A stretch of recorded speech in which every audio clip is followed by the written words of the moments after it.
আসসালামু আলাইকুম, welcome to my channel. সবাইকে আবারও স্বাগত জানাচ্ছি আমার টেস্টি কিচেনে। আজকে আমি আপনাদেরকে করে দেখাবো খুব সহজে কিভাবে একটা ডিম দিয়ে পুডিং তৈরি করবেন। রেসিপিটা আরো সহজ করার জন্য আমি পুডিংটা চুলায় করেছি।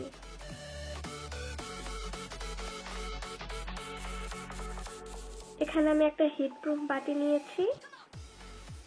যে কোনো ওভেন প্রুফ বাটি নিলেই হবে, যে বাটিটা গরমে ভেঙে যাবে না।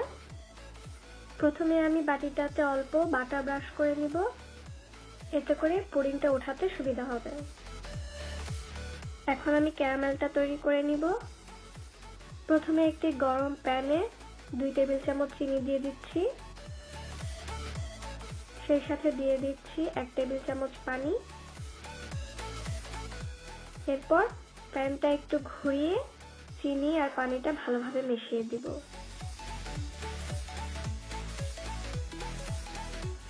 চুলার আঁচটা মিডিয়ামে থাকবে।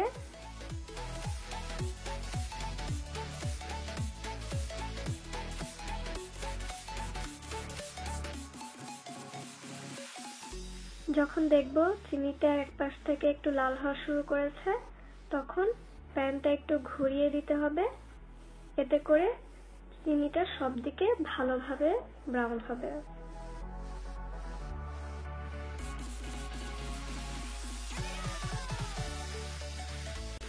হালকা ব্রাউন হলেই ক্যারামেলটা নামিয়ে নিতে হবে। এরপর যে প্যানে বাটার ব্রাশ করেছিলাম, ক্যারামেলটা সেখানে ঢেলে দিতে হবে। ঢেলে দিয়ে প্যানটা নেড়ে ক্যারামেলটা সমানভাবে ছড়িয়ে দিতে হবে। ছড়িয়ে দিয়ে ঠান্ডা হওয়ার জন্য রেখে দিতে হবে।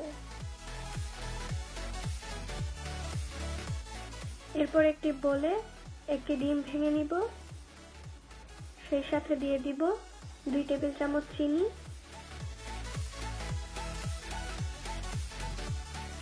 দিয়ে খুব ভালোভাবে মিশিয়ে নিব, যাতে ডিমের সাদা অংশ আর হলুদ অংশ খুব ভালোভাবে মিশে যায় আর চিনিটাও গলে যায়। খুব বেশি ফেটানো যাবে না, এতে করে ভিতরে বাবল তৈরি হবে। ফেটানো হয়ে গেলে এতে আমরা দিয়ে দিব আধা কাপ পরিমাণ দুধ। দুধটা দিয়ে আবারও খুব ভালোভাবে মিশিয়ে নিতে হবে।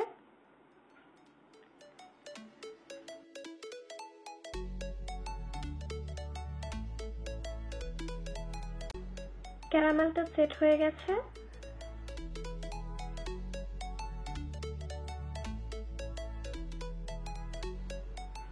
এরপর একটি চালনি দিয়ে ছেঁকে এতে ডিমের মিশ্রণটা ঢেলে দিব, এতে করে পুডিংটা অনেক স্মুথ হবে।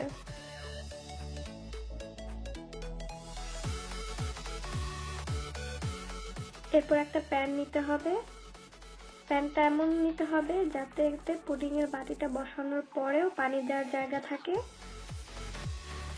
এরপর প্যানের মধ্যে একটা কিচেন টাওয়েল অথবা পেপার টাওয়েল বসিয়ে দিব, এতে করে পুডিং এর প্যানে সরাসরি হিটটা লাগবে না। এরপর প্যানের মধ্যে পুডিং এর পাত্রটা বসিয়ে দিব। খুব সাবধানে আস্তে আস্তে প্যানের মধ্যে পানি দিয়ে দিব।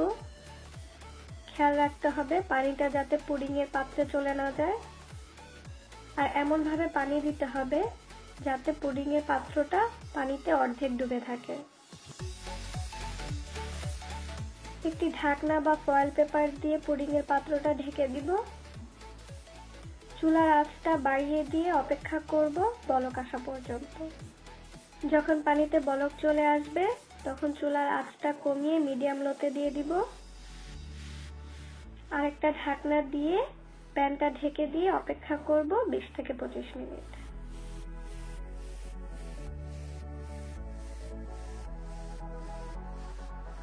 পঁচিশ মিনিট পরে চেক করতে হবে পুডিংটা হয়েছে কিনা।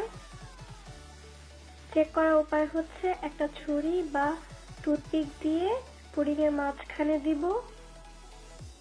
যদি ছুরিটা ক্লিন বের হয়ে আসে, তার মানে পুডিংটা হয়ে গেছে।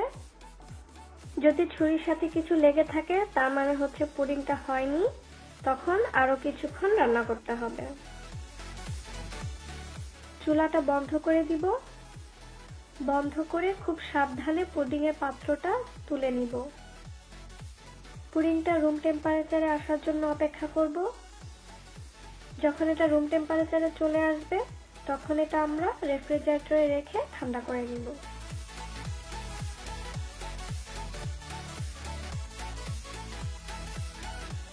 পুডিংটা ঠান্ডা হয়ে গেছে। এরপর একটা ছুরি দিয়ে পুডিংয়ের চারপাশটা ছাড়িয়ে নিব, এতে করে ঢালতে সুবিধা হবে।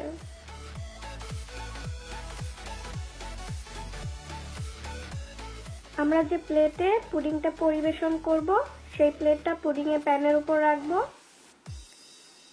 রেখে প্লেট আর পুডিংয়ের প্যান খুব ভালোভাবে ধরে উল্টিয়ে দিব। উল্টিয়ে দিয়ে প্যানটা খুব আস্তে করে উঠিয়ে নিব। তৈরি হয়ে গেল খুবই সহজে আর খুবই অল্প উপাদান দিয়ে পুডিং। যদিও পুডিংটা একটা ডিম দিয়ে করা, কিন্তু এটা এতই সফট হয় যে মুখে দেওয়ার সাথে সাথে গলে যায় আর খেতে সেই রকমই ইয়ামি হয়। আপনারাও বাসায় তৈরি করে দেখেন। আমার বিশ্বাস আপনারা নিরাশ হবেন না, আর একবার তৈরি করার পরে বারবার তৈরি করতে যাবেন। আর তৈরি করে অবশ্যই আমাকে জানাতে ভুলবেন না। এরকম সহজ আর ইয়ামি রেসিপি পেতে আমার চ্যানেলে সাবস্ক্রাইব করুন। আপনাদের যদি কোনো রেসিপির রিকোয়েস্ট থাকে সেটাও আমাকে কমেন্ট করে জানাতে পারেন। আমি চেষ্টা করব খুবই সহজে সেটা তৈরি করে দেখাতে। সবাই সুস্থ থাকবেন, ভালো থাকবেন। আল্লাহ হাফেজ।